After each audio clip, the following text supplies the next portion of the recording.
No one hands raised. Good afternoon. Good afternoon, Gillian Greenside. 41 years ago, I was one of the founders of the initiative that led to the Commission, and I was its first chair in 81, 82, and then chair again in 2004 and 5, if I'm remembering correctly.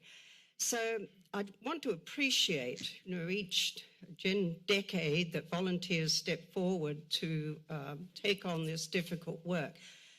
I'm going to be critical, and you did receive my email, because I think it would be dishonest to not point out, and my comments are directed to the city, not to the commissioners. Sure.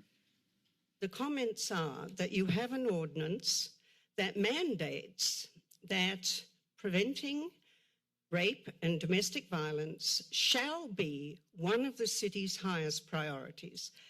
And I think that it's very clear that this has not been the case, especially in the last, 15 years. When I was on the Commission in 2005, I'll give a shout out to our teen representative, Amelia Cuevas, who was our teen rep for 3 years and did an amazing job of bringing Latinas into the dialogue, and we had events in the schools, etc.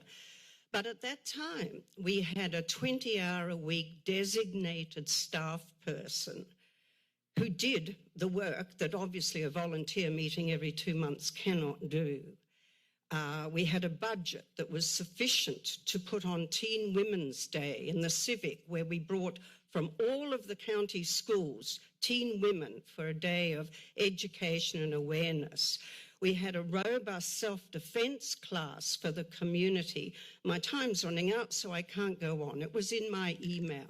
But the point is that since that time, and one important thing, we had an office downtown, a storefront office, where our supplies were, it was visible, community could come in to get resources. All that is gone. I understand that era, it was difficult budget times, but it hasn't been replaced. And now we feel it's sufficient to have a meeting every 2 months with no office space and not a dedicated 20-hour-a-week staff person. I think the city has to step up to the plate and fulfil the requirements of the Ordinance 8129. Sorry my time's running out, but I would like to make the point that we have oversight of the police department's function vis-a-vis rape and domestic violence. Commissioners should be able to read all of the reports, not just get data. And from those reports, they're redacted, there's no personal information, give the community a picture of what is going on with respect to rape and domestic violence. That is not happening. And do we know, the community doesn't know, Santa Cruz is unique in having a preponderance of rapes committed by men who are complete strangers to the women they rape. That is unique in the whole country. Doesn't make it worse.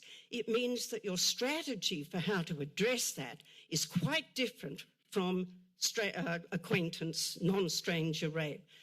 The Commission has to be given the resources to get back on track so that you can proudly say, and the community can know, that as is mandated by the ordinance, that the prevention of rape and domestic violence is one of the city's highest priorities. Thank you.